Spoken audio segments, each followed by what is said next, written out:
right, welcome back to Sporting with Smitty. I am your host, Smitty. Uh, another tough loss. Patriots lose to Kansas City, 27 to 17 at Gillette Stadium.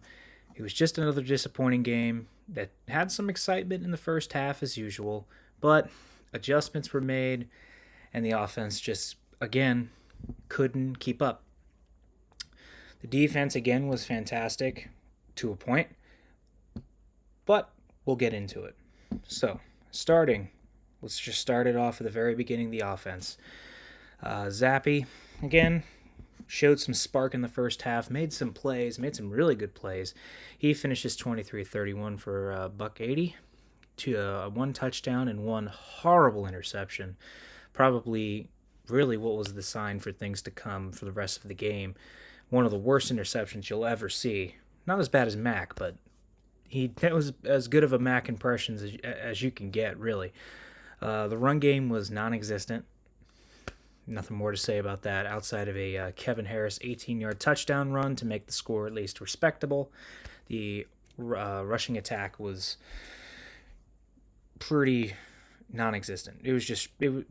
Kansas City played good defense. They played very aggressive on the line of scrimmage. They were able to really clog up those holes. So I'll give it to them. They had a good defensive game plan coming in to stop our run and really stop our rushing attack.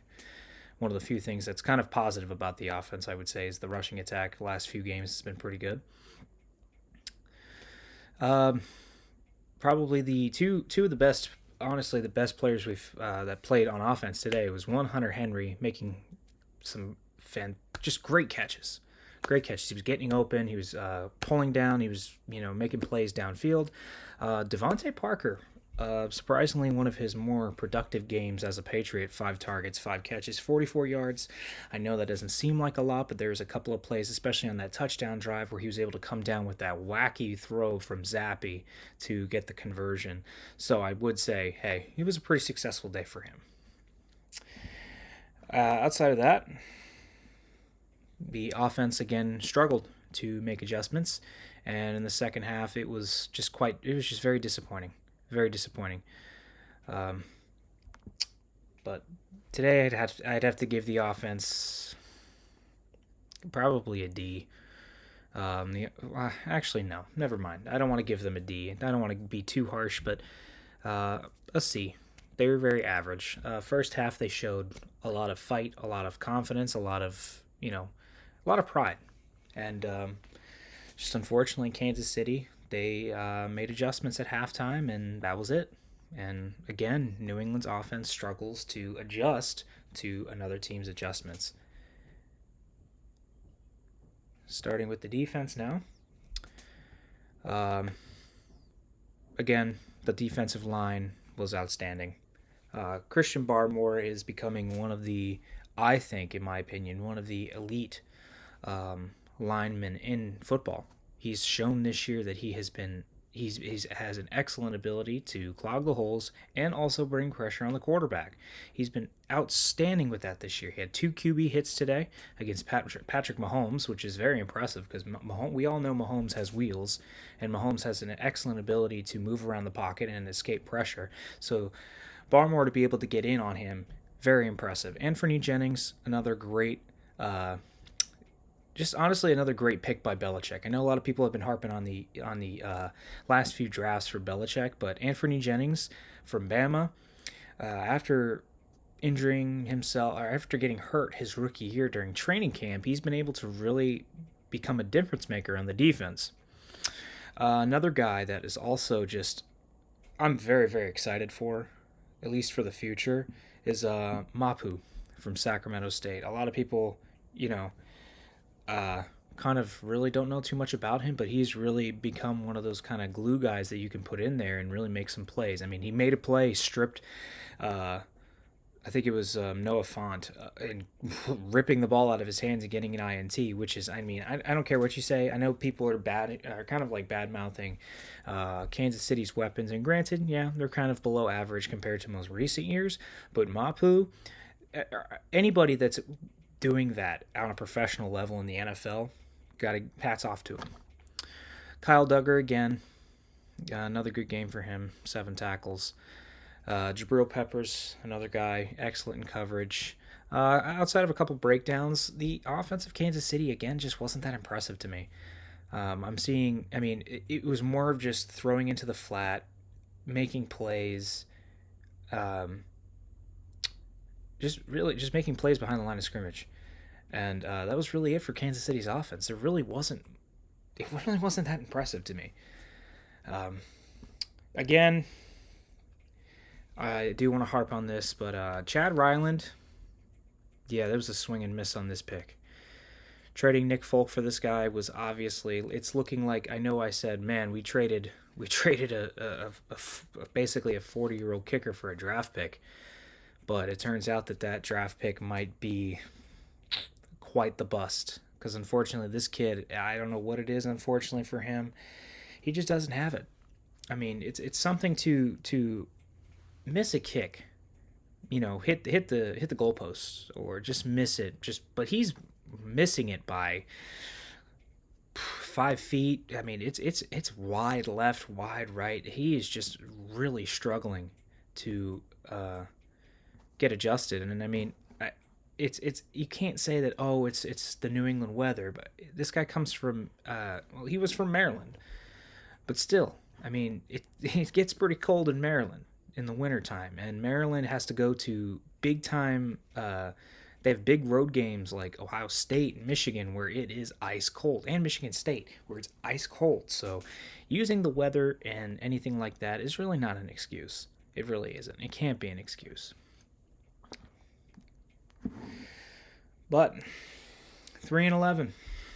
3-11. But the defense, going back to the defense, I would say that the defensive game plan was excellent. There was a lot of weird looks. Obviously, Mahomes was definitely. I mean, we took out Travis Kelce. That was definitely key for me, which is kind of a staple of Belichick's defensive game plan. It was take away your best weapon, which is what they did. Unfortunately, couldn't hold Rashee Rice. He had himself a good game. Touchdown, 9 catches. Clyde Edwards-Helaire was just, man, he was a terror for us. I mean, he was average in the backfield running the football, but him in the flat, those screen passes, especially that long 48-yard gain that set up a touchdown, man, that's rough. That is rough. But holding Mahomes, seeing how frustrated he was getting was definitely entertaining for me. He's been kind of taking a hit this year because of how frustrated he's been getting. I mean, but still, it was a solid game plan for the defense. It's just Kansas City made plays. So for the defense, I'd honestly give him a B because at time, I mean, a lot of the scores were due to just poor off, especially the one score where it was just that horrible interception that Zappe threw.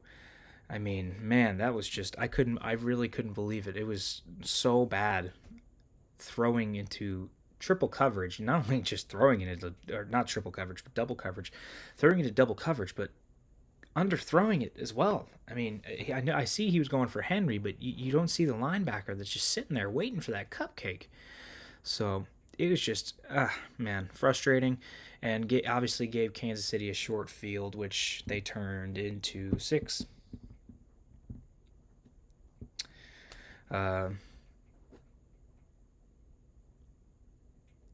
I will say this though, the defense forcing the turnovers, it was fun. It was good to see because most of the season we have not been able to force turnovers.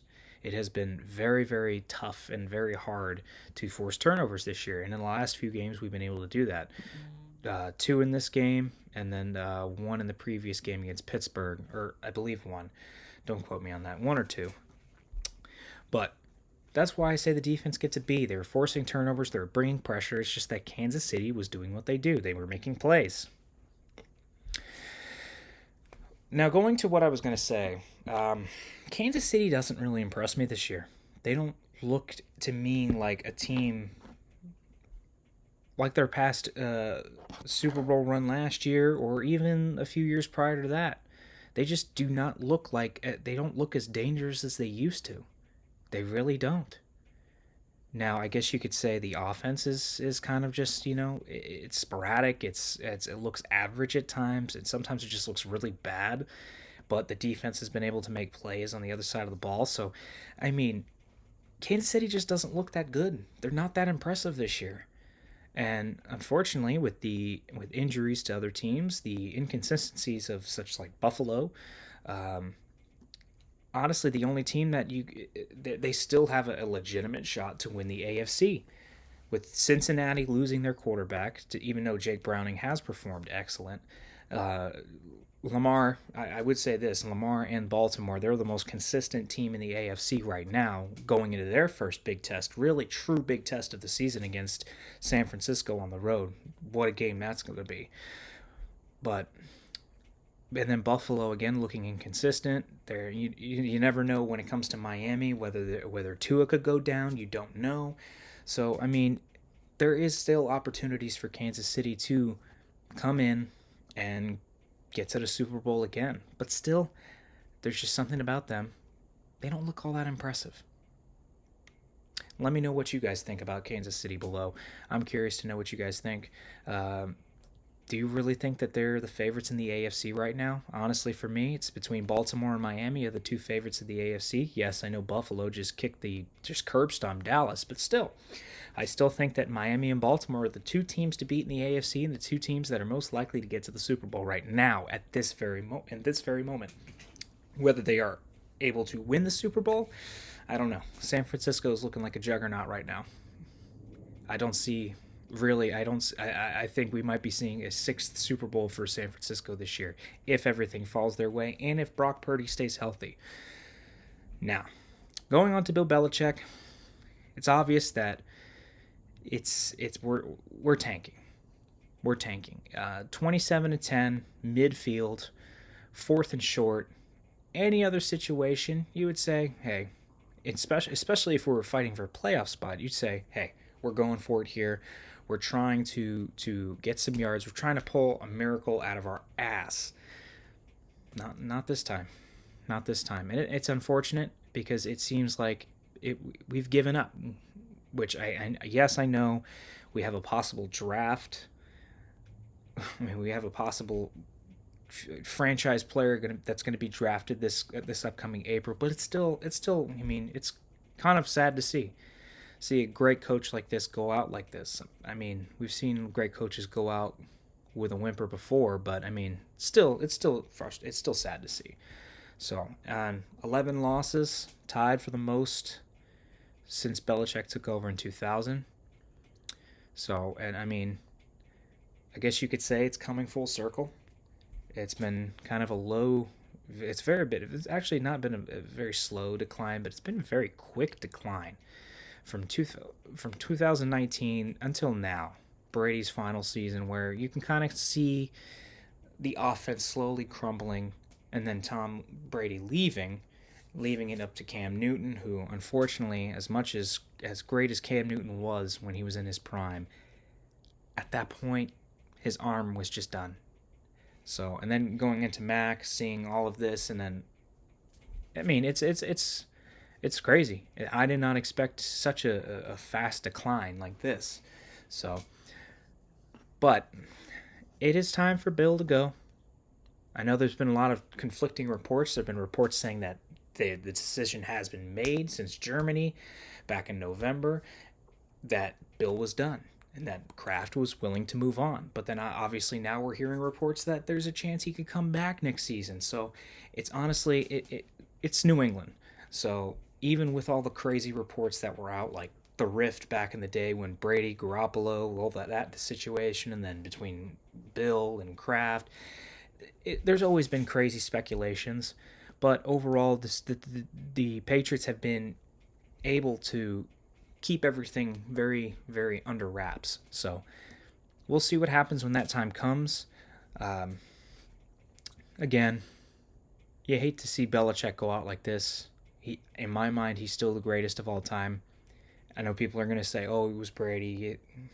I don't care because what for a great coach to be successful and as successful as he is, or as they've been in history of the NFL, they've needed that quarterback, that star quarterback. You saw with, I mean, you heard I think Johnston say it, former Cowboy legend who was in Dallas, and speaking about Dallas and how that transition happened. But talking about Don Shula and Dan Marino, along Bob Greasy, Chuck Noll, and Terry Bradshaw. I mean, Andy Reid and Patrick Mahomes, and then going back to his Eagle days with Donovan McNabb. I mean, every great coach needs that great quarterback to be successful. I mean, you look at Bill Cowher with Big Ben. He needed that quarterback to really push him over the top and give him another element, that last element that he needed. Bill Cowher was a great coach who always had a great aggressive defense. He had always had a great run game. He just needed that quarterback. And what happens when Ben gets there? He finally wins his Super Bowl. I mean, you can say the same thing about going back to other coaches like Dick Vermeil. They need that quarterback. So I can never stand that argument of, oh, it's this guy or it's this guy. No, they both needed each other. Period.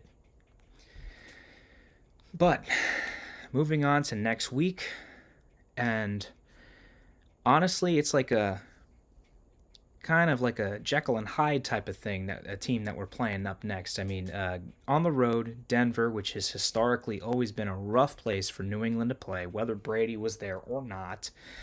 Denver's always been kind of that, you never know. It could be a really good game or a really, really bad game. So, and again, I mean, with this Denver team, they've looked really good at times, and then they've looked very, very bad at times. Prime example, that their Detroit game, they looked absolutely terrible. They looked terrible. Russell was struggling. The defense was just getting manhandled by Detroit's offense. Or they looked fantastic against about a month ago against Kansas City, where their defense stifled Patrick Mahomes and their offense. So, again, it's like a Jekyll and Hyde thing. You don't know which team is going to show up. I guess we'll see you on Christmas Eve. But that'll be it for today's video, guys. I hope you guys enjoyed it. Let me know what you guys think below. Do you think New England's going to get one more win on the season? I think there's at least one more win on the season, and that's definitely against the New York Jets. After this game against Denver, it's a road game against Buffalo, which is it's going to be a very tough game. One, because of the atmosphere already, because Buffalo's always crazy. But also, it seems that Buffalo is beginning to kind of find their way and hit their stride at the right time. So we'll see when that time comes. But let me know what you guys think below. Don't forget to like, comment, and subscribe. I appreciate all the new subscribers and the views of the new people checking out the channel. Again, I'm working on more content. Soon to be doing a Celtics video coming up, and a kind of an off-season update on what the Florida Gators are doing and what their football team is looking like going into next year, especially with the transfer portal at kind of a full steam right now. Along with a lot of guys leaving, recruits also doing their signing day. So definitely some exciting content coming up. Again, thank you guys for watching. Go Pats.